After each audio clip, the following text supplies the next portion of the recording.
Chapter 24, The Sea of Rust. I had assumed I would be bringing Ravage. There was no way I'd leave him in my room on his own for 2 orns, even though it wouldn't be too hard to sneak him a large enough supply of energon. I couldn't leave him by himself like that. Retroquake didn't seem to see it that way.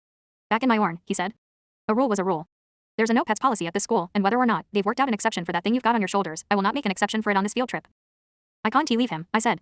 Really? Searchlight stepped in to help. Retroquake, there's no one here to take care of Ravage, and he's perfectly harmless, as long as he's with Soundwave. If you don't let him come, then Soundwave can't come, and I'm not going either. Neither am I, Bree said. Come on, just let Ravage come. He's got a good sense of direction, Searchlight said. So he'll be useful if we get lost. We aren't going to get lost, Retroquake said. And my answer is still no. If you all want to boycott this field trip because I won't let your pet tiger come, then you can do the alternate assignment instead. I do not want to deal with a symbiote on this trip. I sighed. I guess we aren't going. No, I told Searchlight. Why you go? I'm okay. No, Ravage said. I can stay here, Soundwave. I don't mind. I can just recharge on your desk the whole time. And I don't mind going without energon for a few orns either. I'm built for it. But I didn't want to go 2 orns without Ravage. He rubbed his head against my neck. I'll be okay, he purred. I kind of wanted to go exploring there. But it's fine. Okay, I said, then hurried him back to my room and left him there. Now I'd be worried about Ravage the whole time. I went back to join the rest of the group. Thankfully, they'd waited for me. All right, everyone, Retroquake said. I need you to form groups of 2 and 3 and stay in those groups. That's not to say that you can wander off in those groups. I need you all to stick with the rest of the class. The sea's a big place, and we're going right to the middle of it. How are we getting there? Breeze asked. I hope we're not flying. I hate heights. By ground bridge, Retroquake said. The school is generously paying for it. Let's go. He led the way out the front doors. The ground bridge station was only a few breams walk away, so we walked. It would be faster to drive, but the only mecha with alt modes in the class were Retroquake and Thundercracker. The ground bridge station was crowded, but fortunately we were only there a few breams before we got to the front of the line and Retroquake handed a datapad to the femme operating the bridge. She looked at it, then put the coordinates into the control panel. Okay, she said and gave the datapad back to Retroquake. You can go through. The ground bridge was an amazing technological advancement. The original idea had been based on ancient technology, but the modern ground bridge was a fairly recent advancement. It was still very costly and energy inefficient unless you were using to go a long way, but I was sure they'd improve it eventually. In fact, if I was going to research anything, I'd probably go into ground bridge research. The bridge opened and we walked through into a world of heat and stillness. The portal disappeared behind us. A hissing sound filled the air, though no wind stirred the dust at our pits. Tall, misshapen pillars rose from the ground all around us and my filters were picking up on a few mildly toxic gases, though nothing significantly dangerous. How many of you were expecting the place to be entirely flat so you could see for clicks in all directions? Retroquake asked. About half of the class raised their hands. Well, Retroquake said. You were wrong. The Sea of Rust is not one single terrain type. There are forests, rivers, plains and lakes. The unifying factor, he reached down and picked up a handful of red rust flakes. Is this? The Sea of Rust is a ditch where dust and rust and liquid have been collecting for millions of forns. It also has the worst acid rain in the world because of the gases that come up from deep in the ground. Can anyone tell me how these forests are made? He put a hand against one of the pillars. I knew, of course, but didn't raise my hand. Yes, Ratchet. There's gas coming up out of the top of them, Ratchet said. It leaves residue on the edge of the vents and over time builds the pillars. Yes, Retroquake said. Very good. That's where the hissing sound comes from. Now, navigation here is tricky, even if you're an adult and have a magnetic locator, but I have a device that will lead us back to this. He set a small container of some sort on the ground and held up another. This is our map back to society. If you get separated from the group, you're essentially scrapped, and you know what, if you're stupid enough to wander off, then you deserve it. Don't tell the headmaster I said that or he'll fire me. Do you have your groups of 2 or 3? The 4 of us looked at each other, then Searchlight looked at Thundercracker, who wasn't going to ask to be in our group, but didn't have anyone else to join. I gestured to myself, then Thundercracker. Searchlight understood. Okay. Soundwave and Thundercracker then. And the other 3 of us can be a group. But we'll all stick together. And we have a seeker, so we don't have to worry about getting lost. I wasn't so sure about that. Follow me, stay in your groups. Retroquake said. Don't get left behind. We walked through the forest. Some pillars branched, others connected to make arches. It was really kind of pretty, and you got used to the hissing sound. We'd only gone 20 breams or so when Searchlight saw something in the distance that he wanted a closer look at. Hey, he said quietly. Mex, let's go check that super tall pillar out. He pointed. Are you crazy? Ratchet demanded. We're supposed to stay with the class. We'll keep them in sight, Searchlight said. Besides, I'm going and the rules say you have to stick with your group. Breeze, you coming? Sure, Bree said. This place is really great, don't you think? Just makes you want to draw something. Definitely awesome, Searchlight said. Not so sure about the drawing part. Come on, Wave, Thundercracker. We're probably going to get lost, Thundercracker mused to himself. Well, I can always fly around until I find the group again. We waited for a moment when Retroquake wasn't paying attention, then hurried away through the pillars. We are in so much trouble, Ratchet said. If we die out here, it's entirely your fault, Searchlight. Okay, Searchlight said. Fair enough. We walked over to the tall pillar. It was wide enough at the base that if we'd all held hands in a circle, we wouldn't be able to reach all the way around. And it went up high into the sky. Thundercracker transformed and flew up around it in a spiral, then came back down. It goes up pretty far, he said. And it's letting out a lot of gases at the top. Cool, Searchlight said. I wish I had wings. It must be pretty fun to fly. Thundercracker nodded. You know, you could get a flying alt mode, he said. Though I'm not sure your frame type would support it well. Soundwaves would. He'd be light and agile enough. You, on the other hand, would need really powerful engines just to get off the ground. Let's get back to the group before they realize we're gone, Ratchet said. I kind of want to go this way, a little while longer. We can go faster than the group because they keep stopping to talk about stuff. Who wants to listen to Retroquake go on about why this rust flake is more special than that rust flake? If we go at an angle, then turn and go toward them again, we can cover more ground and see more things without having to listen to lectures. Come on, Mex, this is the Sea of Rust. How cool is that? Exceptionally cool, Thundercracker said flatly. So cool I have to keep my vents on high so I don't overheat. It's only fun until we get lost and starve to death out here. Ratchet said. Oh, come on, we've got a seeker. If we think we're lost, he can just fly around until he finds someone. That's not going to work. Do you know how big this place is? Oh, calm down, Ratchet, Searchlight said. We're going to be going sort of parallel to the group, so we won't be far from them. We'll be fine. He led the way through the pillars, angling away from the direction the group was going. Even if we find them again, we'll be in trouble, Ratchet said. We can just say we got left behind. Besides, Ratchet, it's not like Retroquake would actually do anything. He's a lot of bluster, but I don't think I've ever seen him actually punish anyone. Ratchet sighed. You are going to be the death of us all, Searchlight. Whatever. Searchlight grinned. We kept going, pausing at particularly interesting formations. You know, Breeze said suddenly. Our lives are kind of crazy. Searchlight looked at her. Really? Yeah, she said. You know. Fighting bullies, sneaking off on our own during a field trip. I didn't know that sort of thing happened to real mecha. What if we're really characters in a holofit or something? Huh, Searchlight said. All seems pretty normal to me. Breeze tilted her helm to the side. I wonder who the main character is. It's me, Ratchet said, and this is a horror film. Oh, don't be so dramatic, Searchlight said. And if this is like a holovid, then so is my whole life. You think you're the main character? Breeze asked. No, I think Soundwave is, Searchlight said. He's the one with magic powers that I almost slipped up and talked about in front of Breeze and Thundercracker. Oops. Breeze said. You might be right. Do you realize how crazy you sound? Ratchet said. All of us are crazy, Breeze said. That's why we're friends. Mecha who stand out of the crowd often end up as either friends or enemies. Also, they don't make holovids about the normal, same ones. We are not in a holovid. Ratchet said. We are real mecha, and we need to get back to the group before we get lost. Okay, Searchlight said. Let's turn so we meet up with them. We turned and walked at an angle to run into the group again. You know, the timing of this is going to be really tricky, Breeze said. Yeah, Searchlight agreed. But we just have to get to the general area they're in and then have Thundercracker fly around and find them. We are going to be in so much trouble, Ratchet said again. Why did I let you talk me into this? Because you did, Searchlight said. It's fine. We got back to the path Retroquake and the other students had been on. Thundercracker sighed. I guess you want me to find them now. That would be appreciated, Searchlight said. Sorry I didn't officially ask you or anything. Thundercracker shrugged, transformed, and flew away. We watched him make wider and wider circles, flying high up into the sky. I really do wish I had wings, Searchlight thought. Eventually, Thundercracker returned and landed. We are so smelted. Bad news, he said. I can't see anyone, anywhere, and I have good optics. I flew up until I could see for about 20 clicks in all directions, and there was nothing. Ratchet turned slowly to regard Searchlight. I will kill you. I'll rip your helm off and feed it to Ravage. Are you sure? Searchlight asked. I could try a wider perimeter, Thundercracker said. See, I really should have picked better friends. I wish someone with some sense had helped me get out of that closet.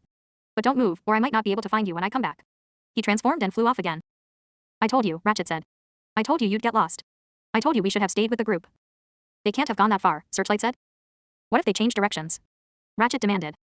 Well, then, Searchlight said, I guess we're scrapped. How are you still so calm about this? Look, Ratchet, the situation isn't desperate yet.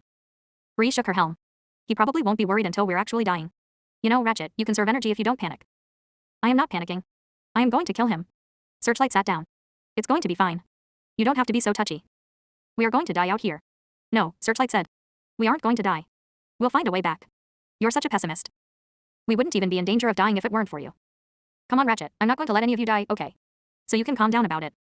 You say that like you have any control over the situation. Ratchet, Breeze said. You really should calm down. You'll die faster if you don't, and besides, characters in holofids who get lost don't usually die. Yeah. Ratchet said. Unless they're in a horror film. Then all of them die. Not necessarily, Breeze said. But most of them usually do. Like, Thundercracker would probably get picked off first. He just won't come back. Then maybe Soundwave will vanish, and we won't notice at first because he's so quiet anyway. Then our bold and fearless leader, Searchlight, will get attacked by something, or vent in some poisonous gases, or something and die gruesomely. Then one of us would go too. You'd probably be left out here all alone, and then by the time search parties found you, you'd have gone completely insane. We all looked at her. What? She said cheerfully. Why are we talking about this? Ratchet demanded. This is reality. I hope we stay out here all off cycle. Searchlight thought. Breeze could probably tell some seriously scary stories. Why, you know, I said. They all looked at me. I can find them. It took them an Astroscan to figure out what I was talking about. Oh, Searchlight said. Hey, that's right. Can you? He shot a look at Breeze. Oops. I almost said something I shouldn't have. Is it wise, though, Breeze said, to stretch your range that far? What? Searchlight stared at Breeze. I mean, won't it hurt? I shook my helm. There's no one around. Wait, Searchlight said. Breeze knows. Breeze knows. Ratchet demanded. Breeze knows what? Breeze. Searchlight stared at her. She shrugged. Surprise. How long? Since the scavenger hunt. I heard you and Soundwave talking. She shifted her door wings up, then down again. Door wings and everything. Oh, Searchlight said, putting a hand to his faceplate. Sorry, Soundwave. It's okay, I said. It would probably be better if you didn't talk about it in so many public places, Breeze said. But don't worry. I won't tell anyone. I really won't. Why didn't you say something before? Searchlight asked. I've spent all this time trying really hard not to let you find out. Sorry, Bree said. It was kind of funny when you'd almost slip up. Searchlight got up and brushed rust off of his legs. Okay, maybe I can see that. So, Bree said. If Soundwave can find the group, what do we tell Thundercracker? Searchlight shrugged. We could tell him Soundwave's just got a really good sense of direction. I don't think that's going to cut it. We could just tell him we can't tell him, Bree said. Do you think he'd accept that, Soundwave? You'd know best. You've been in his helm. I said. Or we could tell him too, Ratchet growled. Let's tell the whole fragging world already. Hey, Searchlight said. You were the one who told Verdict. They were torturing me. Searchlight opened his lip plates to say something about that, but then shook his helm. Wait, Bree said. Who was what? Before Searchlight could answer, Breeze's door wings picked up a distant engine sound and she looked up. We all followed her gaze to see Thundercracker coming back toward us. He kicked up a cloud of rust when he landed. So, he said. I think I saw them. They're over that way, he pointed the direction he'd come. I don't know how they got that far, unless we got turned around and were going in the opposite direction they were, or something. I wonder if we were, Breeze thought. It's not too hard to get turned around in this place. We followed Thundercracker for a while in the direction he'd said the class was. After several breams of walking, the towers thinned out a little, and we started to see pools and various kinds of crystals. I started to pick up on some interesting things. This part of the sea, while not particularly lively, was inhabited. There were many nanite-sized creatures on the rocks around us. I stretched out my range a little, listening to them. This place is pretty, Bree said. Yeah, Searchlight stopped by a pool of what looked like energon. Think this is safe to drink? He asked. No. Ratchet said. Don't even think about it. I walked up behind Searchlight and my range came over a higher level symbiote of some sort that was watching us carefully, waiting for us to come close enough. I froze. Oh well, Searchlight said and started walking around the pool. Why eat? I said. He stopped. They were all looking at me, even Thundercracker. I looked in the direction the symbiote was, but I couldn't see it anywhere. That was kind of unnerving. Was it invisible somehow? Maybe we should. What? Searchlight asked. Not go that way. What? That's the way we need to go if we want to get back to the group. Thundercracker thought. Why? Searchlight said. No, come closer. Just a little closer. Searchlight walked back toward me a step. No. The pillar behind him suddenly came alive, bending at the base and reaching out for him. Bree screamed and Searchlight instinctively jumped forward, away from the rusty, grinding sound of the living pillar behind him. The top of it split open, revealing rows of spinning teeth. We all backed away as it strained toward us. Oh Primus, Searchlight stared at it. That thing is so big, at least it can't reach us. Wrong. It started writhing, pulling itself up out of the ground. We backed away, but not fast enough and it pulled free and lunged at us again. Thundercracker took flight and the rest of us turned and ran. I had never been so panicked in my life. It chased us around pools of acid and between pillars, gaining little by little until it backed us up against a giant pond of steaming red-brown liquid. It reared up and a long, barbed tongue shot out from its mouth. I need something, a container. Wave, do you have an empty energon cube? Yes. I pulled it out of subspace and handed it to him. He turned and scooped up some of the liquid in the pond, just as the monster lunged again, right at Ratchet. Ratchet leapt out of the way, knocking Breeze over. The monster missed, mouth hitting the ground where Ratchet had been, but its tongue snaked out and grabbed his leg. Searchlight threw the cube of acid at a lump near its mouth that he guessed was an optic. The liquid splashed all over it, hissing and bubbling against the rusty metal monster. It screamed and reared, and the motion sent Ratchet flying. Breeze and I used the distraction to run away, skirting the edge of the acid pond. Searchlight used the distraction to run toward Ratchet, who hit the ground nearby and rolled to a stop. The enraged pillar monster turned and chased after Searchlight. He scooped Ratchet up and kept running, but he wasn't going to make it. Breeze and I stopped to watch, both of us horrified. Then Thundercracker swooped in and collided with the side of the thing's helm, knocking it off course and giving Searchlight an opportunity to run away. It let out another unearthly shriek and snapped at Thundercracker instead. The Seeker flew around it, keeping it occupied. Mex, run. Searchlight yelled in our direction. Oh. Right.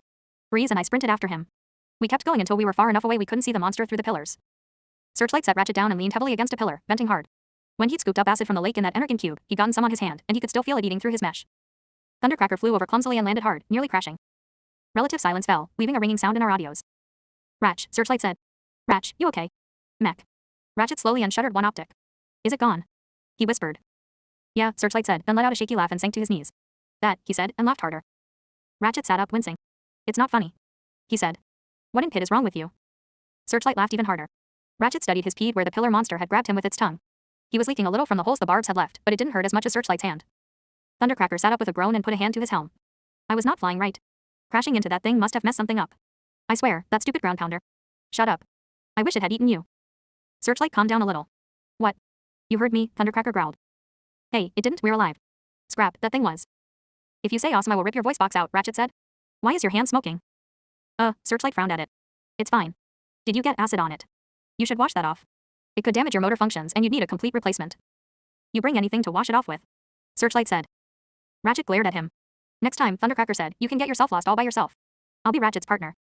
We should probably keep going. If that thing came for us again, we were in a lot of trouble. I looked back the way we'd come, tempted to stretch out my range and make sure it wasn't following us. We should. Keep going, Thundercracker finished for me, getting to his pids. Away from that thing. Which way was the group? Breeze asked. Silence fell. Fantastic, Ratchet said. We're lost all over again. I hit it pretty hard, Thundercracker said. I can still fly, but something's wrong with my balance, and I don't want to risk it. Searchlight shuttered his optics, trying to remember what direction we'd been going when we'd run into the monster, and where we'd been since then. I called. No, Searchlight said. You can't expand your range like that. What if they send us home before it shrinks again? Good point. That would not be fun at all. I think we need to go this way. He pointed back toward the pillar monster. We'll just kind of go around the swamp place and we should be fine. What if that's not the only one? Bree said. Searchlight looked at me. You can warn us if we get close to another one, right? I nodded. Thundercracker frowned. What is going on? And why did Soundwave know that thing was there? I'm missing something. Searchlight needed to stop getting us into these situations. Well, let's go, he said, holding out his good hand to help Ratchet to his PIDs. It wasn't really much fun after that, and we were making slow progress. Ratchet was limping a little, and Thundercracker had a pretty bad processor ache. Breeze was feeling traumatized and jumpy, and after a while, even Searchlight was a little worried that we wouldn't make it. The sky went from blue to red, gold to maroon, and finally to black, and Searchlight called a halt. We all sat down and the silence stretched out for almost a bream before Breeze broke it. So, she said quietly. I have a cube of energon in my subspace we can share? Breeze, Searchlight said. That is the best thing I've heard all day. You are amazing. She looked down, pleased and embarrassed, as usual. Then she got the cube out of subspace. I guess everyone just take some, and we'll pass it around until it's empty. She swallowed a mouthful and passed it to Ratchet, who did the same. Searchlight just pretended to drink from it and passed it to Thundercracker. When it got to me, I just handed it to Breeze. Wave, Searchlight said. I looked at him. He gave in. He doesn't have a faceplate. How does he eat? Thundercracker wondered. The cube went around again, ending with Thundercracker, who downed the last of it and set it to the side. Hey, do you think you'll be able to fly next Dorn? Searchlight asked. Probably, the Seeker said. Okay, then let's all get some rest, Searchlight said. No one was going to complain about that. I woke in the middle of the off cycle and couldn't get back to recharge because Searchlight was up too, looking up at the stars. The other three were all recharging fitfully. I sat up and Searchlight glanced in my direction before looking away again. Hey, Wave. I got up and went to sit next to him. You okay? I nodded. Ratchet's probably right, isn't he? We could all die out here. I shrugged. Searchlight sighed. I don't want you to try to expand your range and find the group, but if Thundercracker can't find them, or if he's still having trouble flying, it could be our only hope of survival. They'll probably send out search parties. So it might be best if we stay put, or go somewhere a little more open, where they could find us more easily. If it gets too long, we'll all just run out of power and offline. If it comes to it, they could siphon my energon and keep themselves alive. He looked at me, and I shook my helm. It'd be kind of hard to convince you Mecha to do that, huh? I shook my helm again. That was not an option. This is my fault, though, Searchlight said. If I was going to do something stupid like this, I shouldn't have dragged the rest of you with me. I wanted to point out that if he hadn't dragged us with him, we'd still be worried about him. In fact, the rest of us might be having a worse time if we hadn't followed him. But I didn't feel like starting an actual conversation. I'll keep watch, I said. Searchlight hesitated. He was exhausted. I nodded slightly. Are you sure? Searchlight said. If you do end up needing to expand your range to find everyone, then you're going to want to be well rested. I nodded. I was certain. I'm okay. So Searchlight curled up by a pillar and shut himself down. I lay down as well and looked up at the stars. You could see so many more stars when there wasn't city light, all over the place.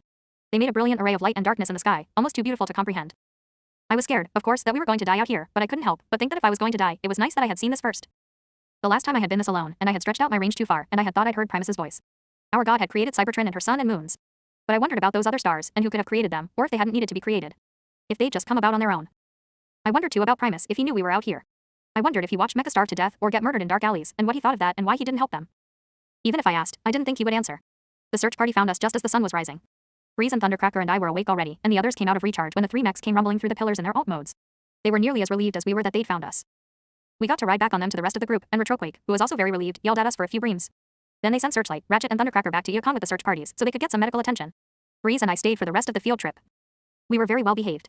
I was glad when it was over, glad when we went back through the ground bridge and walked to the school. It was only the middle of the Orn in the Sea of Rust, but the sun was already going down back in Yukon. That was fine with me. I went to my room. Ravage looked up from the desk when I came in and jumped up at me as enthusiastically as he usually jumped on Ratchet. You're back. How was the field trip? He said once he'd settled on my shoulders. I sat on my berth and reached up to stroke behind his audios. Searchlight almost got his key, I yelled. Oh, Ravage said. Like when we went camping. Exactly like that? I nodded. Ravage curled his tail around my neck. Did you get hurt? I shook my helm. Good. Soundwave's much smarter than Searchlight. He's probably the smartest mech ever. Of course he wouldn't get hurt. What happened? I hesitated, then told him about it in broken, halting phrases. We should probably go to Searchlight's room in a few breams so I could explain to him what the bullies were doing so that we could work out a plan to stop them. But for now, I was content to sit here and talk to the one person who didn't even notice my stutter. It was good to be back.